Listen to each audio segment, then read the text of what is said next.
Boa noite, queridos irmãos, que a graça e a paz de Deus esteja com vocês. Estamos iniciando mais um momento de culto, mais um momento de palavra, um momento onde Deus deseja falar aos nossos corações.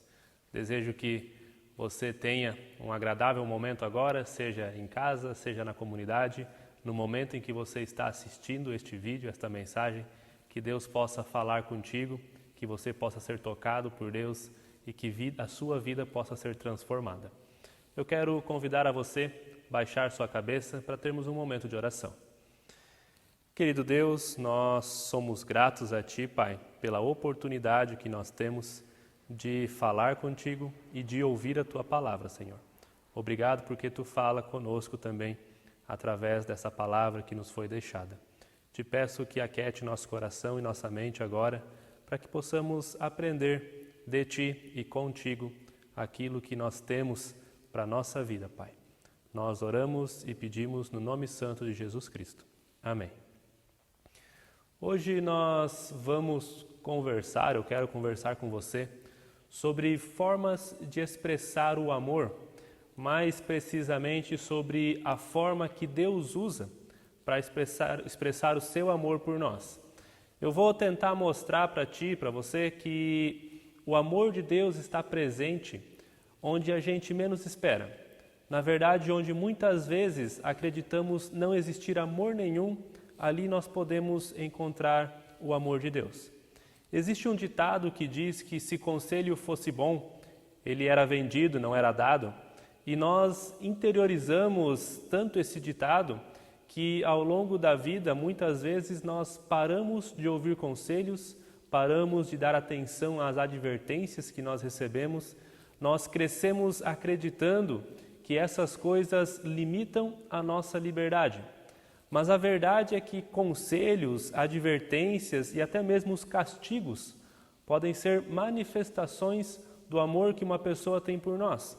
E quando essas coisas vêm de Deus, então certamente são manifestações do amor e do cuidado que Deus tem por cada um de nós. Eu quero ler com você dois textos hoje, o texto de Gênesis 2, capítulo 2, versículos 15 a 17, onde nós vemos a primeira advertência que Deus dá ao ser humano, e Gênesis 3, 22 a 24, onde nós vemos as consequências quando a gente desrespeita essa advertência. Mas também nós vemos um dos maiores atos de amor de Deus pelo ser humano, e isso eu vou tentar mostrar para você ao longo dessa mensagem. Vamos começar lendo o texto de Gênesis 2, versículos 15 a 17. Ali diz assim: O Senhor Deus colocou o homem no jardim do Éden para cuidar dele e cultivá-lo. E o Senhor Deus ordenou ao homem: Coma livremente de qualquer árvore do jardim, mas não coma da árvore do conhecimento do bem e do mal, porque no dia em que dela comer, certamente você morrerá. Então, esse é o primeiro texto. E agora, virando a página da sua Bíblia, se você estiver acompanhando, Gênesis 3, versículos 22 a 24, diz o seguinte: Então disse o Senhor Deus: Agora o homem se tornou como um de nós, conhecendo o bem e o mal. Não se deve, pois, permitir que ele tome também do fruto da árvore da vida e o coma, e viva para sempre. Por isso, o Senhor Deus o mandou embora do jardim do Éden para cultivar o solo do qual fora tirado. Depois de expulsar o homem, colocou a leste do jardim do Éden querubins e uma espada flamejante que se movia, guardando o caminho para a árvore da vida. Esses dois textos. Eu não sei você, mas eu sempre me questionava quando li essa história do porquê Deus colocou uma coisa ao alcance das mãos do homem se ele sabia que o homem não poderia tocar. Por que Deus colocou algo ao alcance do ser humano, sendo que o ser humano não poderia lidar com aquilo? Parece um tanto cruel, parece que Deus está maltratando, está sendo cruel com o ser humano, e Deus ainda parece que faz propaganda, né? Olha, essa é a árvore do conhecimento do bem e do mal. No capítulo 3 diz que a árvore era bonita, agradável aos olhos. Ou seja, Deus coloca algo atraente, bem no meio do jardim, e fala que aquele negócio, aquela fruta, aquela árvore, detém o conhecimento do bem e do mal. E então ele diz, mas não coma desse fruto, não toque nessa árvore, porque se você comer, certamente morrerá. Eu sempre olhava para esse texto e pensava, mas poxa, por que Deus fez isso? Por que Deus colocar ao alcance do ser humano algo que ele não poderia tocar? Por que Deus coloca ao alcance do ser humano algo que vai causar a sua destruição, a sua morte? Mas essa advertência mostra o quanto Deus ama o ser humano. Deus havia acabado de criar um imenso e fantástico paraíso para Adão, colocou ali tudo o que ele poderia precisar, todas as suas necessidades, todos os seus desejos poderiam ser supridos naquele paraíso. Deus compartilhou com Adão a capacidade, o poder de dar nome às criaturas que foi criada por Deus. Adão não deveria querer mais nada, ele não precisava de mais nada. E no meio de tantas coisas boas, Deus impõe apenas um limite, apenas uma advertência no meio de tantos presentes. Uma árvore que sim, era bonita, atraente, mas havia tantas outras árvores tão bonitas quanto essa. Apenas uma árvore no meio de um imenso jardim que não poderia ser tocado. Porque Deus sabia que a partir do momento que Adão comesse do fruto dessa árvore, não só ele, mas todas as gerações que viriam depois dele estariam destinadas ao sofrimento. Deus dá a advertência, coloca um limite, porque não deseja que o ser humano sofra desnecessariamente. Ele é Deus, Ele conhece o bem e o mal, Ele sabe o que é bom e o que é ruim para nós. Ele está dizendo, não coma do fruto dessa árvore, vai dar ruim, vai dar problema para você. Você não sabe, mas eu sei. Aquela pergunta que eu e que talvez você já tenha feito, por que Deus coloca essa árvore lá no meio se Ele já sabia que não ia dar certo? A resposta para essa pergunta é liberdade. Deus deixou o homem livre para que ele pudesse escolher ter um relacionamento com Deus. Deus nos deixa livre para que nós possamos escolher ter um relacionamento com Ele. Deus queria que esse relacionamento fosse mútuo, fosse sincero e não uma obrigação. Se não houvesse a árvore proibida, não haveria escolha. O homem obedeceria a Deus por falta de alternativa, por não ter outra opção. Deus poderia ter nos criado para simplesmente fazer a sua vontade. Não sei se você conhece aqueles bonequinhos, marionete, que se movem com cordas, que tem uma pessoa mexendo com cordas. Deus poderia fazer a gente dessa forma, para se mover conforme a vontade de Deus, para se mover conforme Ele gostaria, que só se mexe conforme as cordas permitem. Deus poderia ter nos limitado dessa forma, Deus poderia ter feito a gente assim, mas em seu imenso amor, Ele nos criou para sermos livres, para tomarmos nossas próprias decisões. Infelizmente, nós não somos bons nisso, mas ainda assim nós temos essa liberdade. Infelizmente, não sabemos aproveitar, mas nós temos a liberdade. Deus nos deu a liberdade de escolha. Deus deu a liberdade de escolha para Adão e para cada um de nós. Ele advertiu Adão das consequências que poderia vir a partir de uma escolha errada, porque ele não queria prejudicar e nem separar a criatura do Criador. Essa é mais uma grande prova do amor que Deus demonstra pelo ser humano. E esse grande amor continua agindo e continua nos alertando ainda hoje. Todos os dias nós somos avisados dos riscos que nós corremos se fizermos as escolhas erradas. De onde isso vai nos levar? Do que pode acontecer a nós?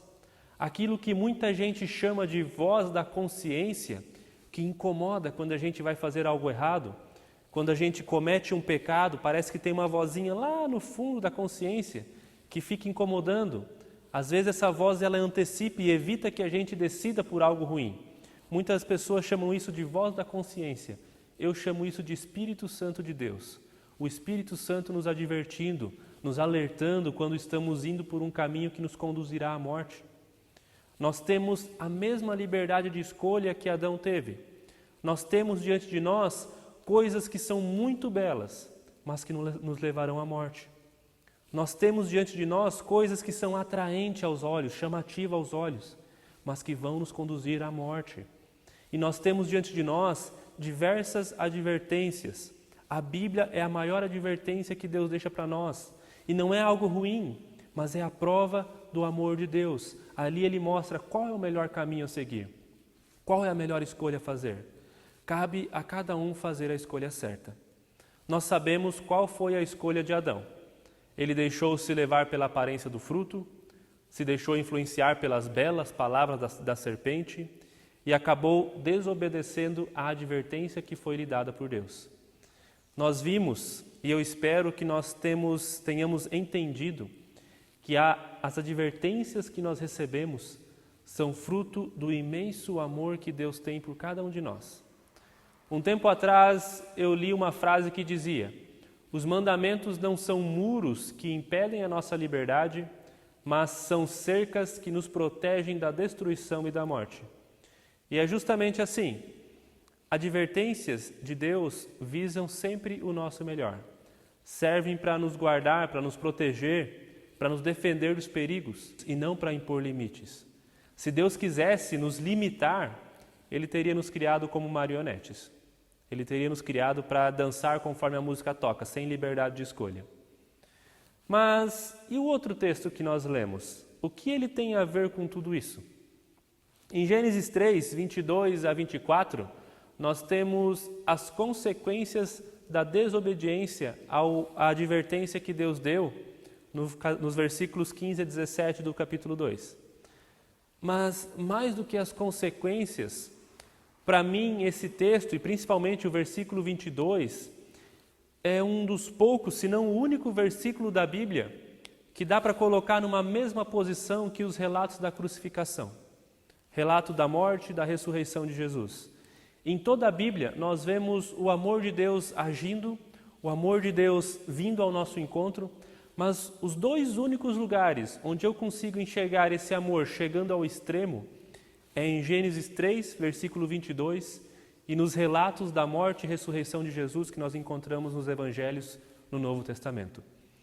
Pode parecer loucura para você, pode parecer que isso não faz sentido, principalmente porque nós acostumamos a olhar para esse texto de Gênesis como o castigo de Deus sendo dado ao homem por causa do pecado do ser humano.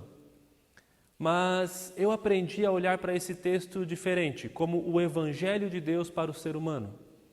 Deus havia prometido que se Adão e Eva, se o homem comesse da árvore do conhecimento do bem e do mal, certamente eles morreriam. E pode parecer que Deus não cumpriu a sua promessa. Eles comeram e não morreram de imediato. Quando a gente lê o texto, parece assim, que se você comer do fruto do conhecimento do bem e do mal, imediatamente você vai cair morto. Mas Deus não disse isso. Ele disse que certamente você vai morrer. E até aquele momento, a humanidade não precisava se preocupar com a morte. Esse não era um assunto no qual eles paravam para refletir. Eu não imagino Adão e Eva sentados no paraíso antes de comer do fruto, do conhecimento do bem e do mal, e se questionando, quanto tempo será que a gente vai viver? Até onde a nossa vida vai chegar? Será que vamos envelhecer? Será que vamos morrer da noite para o dia? Será que nós vamos morrer jovens? Eles não tinham que se preocupar com isso. Eles não tinham que temer a morte. Deus diz a Adão, coma de qualquer árvore do jardim. Isso inclui a árvore da vida. Então eles não precisavam se preocupar com a morte. Eles não precisavam temer a morte. E no versículo 22, nós temos a essência do Evangelho de Deus, onde mais uma vez Deus manifesta o seu imenso amor pelo ser humano criado à sua imagem e semelhança. Deus diz que não pode permitir que o ser humano coma do fruto da árvore da vida e viva para sempre. E eu quero completar essa frase.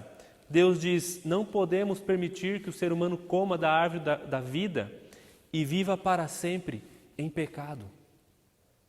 Quando Deus expulsa Adão e Eva do jardim, Deus não estava preocupado em castigá-los.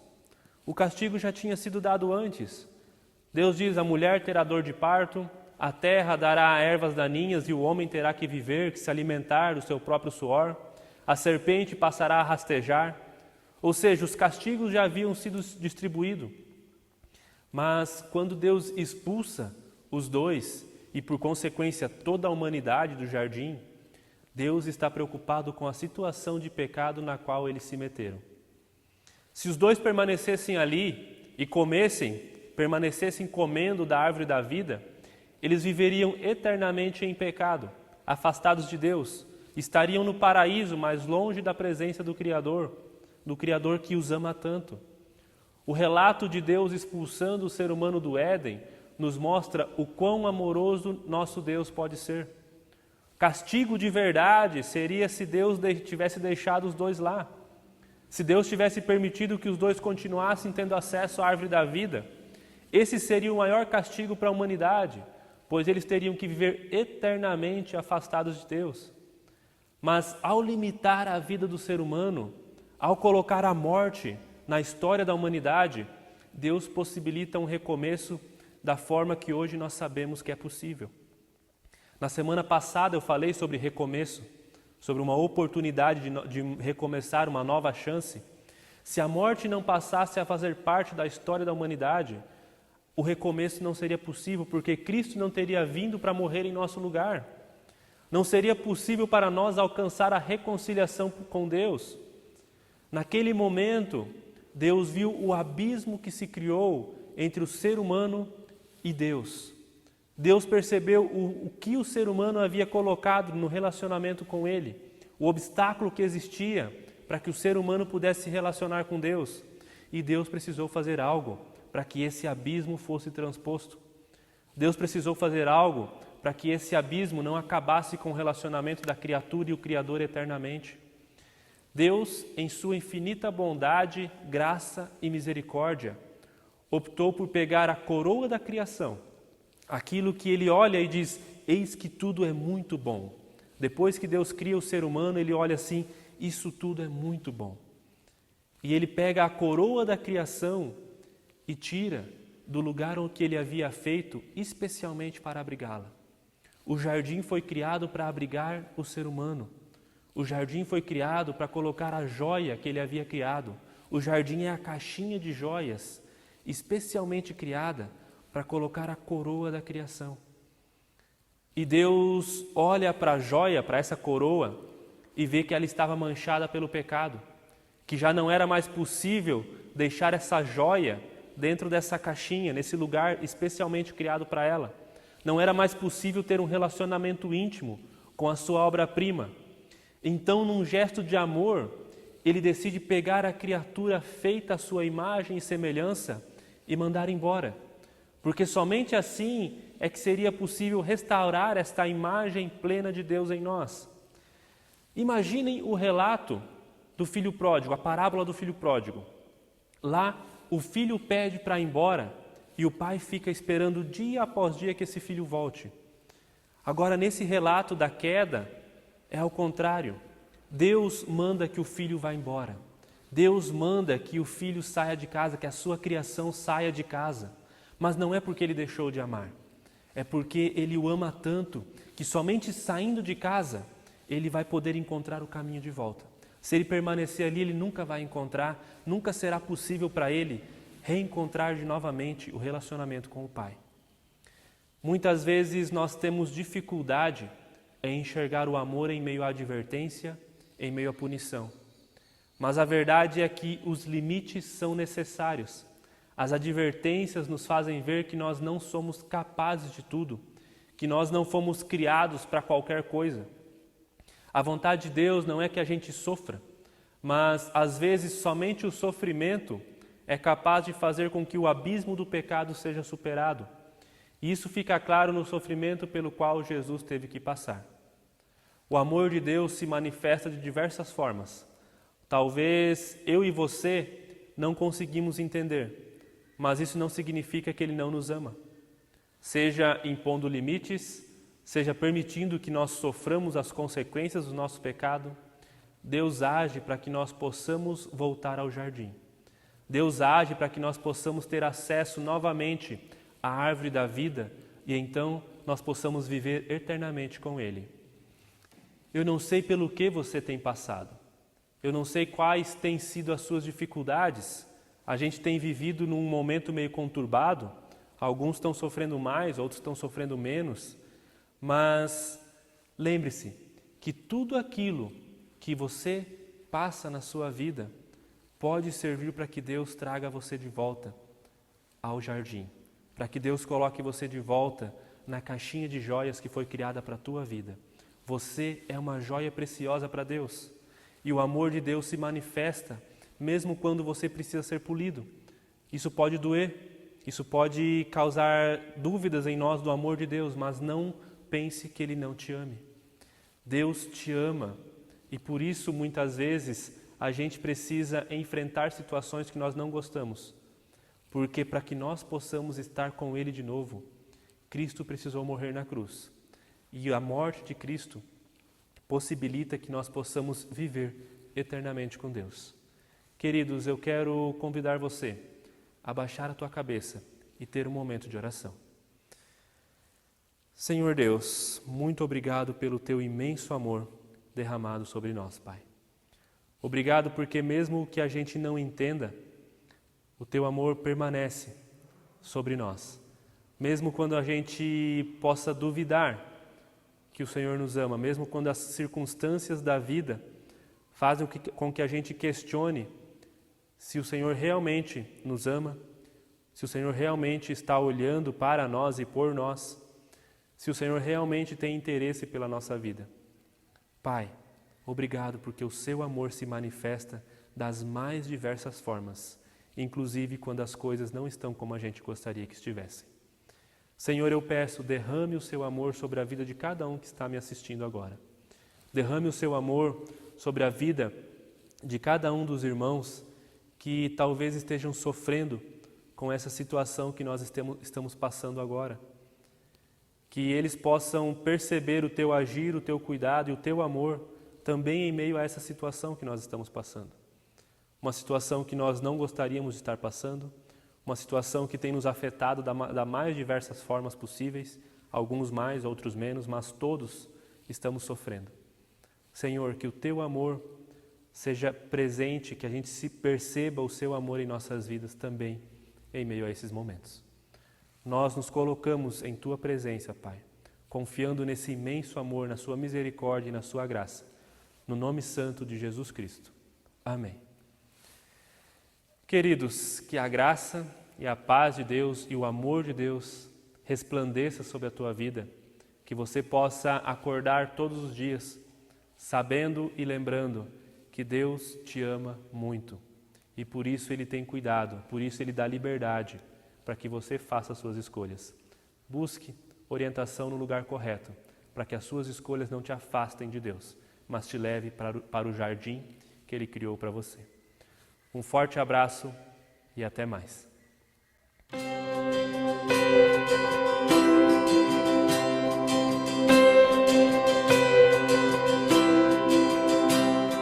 Ele se importa comigo, me ama como um furacão. Sou como uma árvore que se move pelo seu vento e misericórdia. E quando esqueço de minhas aflições ofuscadas por sua glória, posso perceber o quão lindo tu és e quão grandes seus afetos por mim. Oh, como Ele nos ama tanto. Oh, como Ele nos ama. Como Ele nos ama tanto.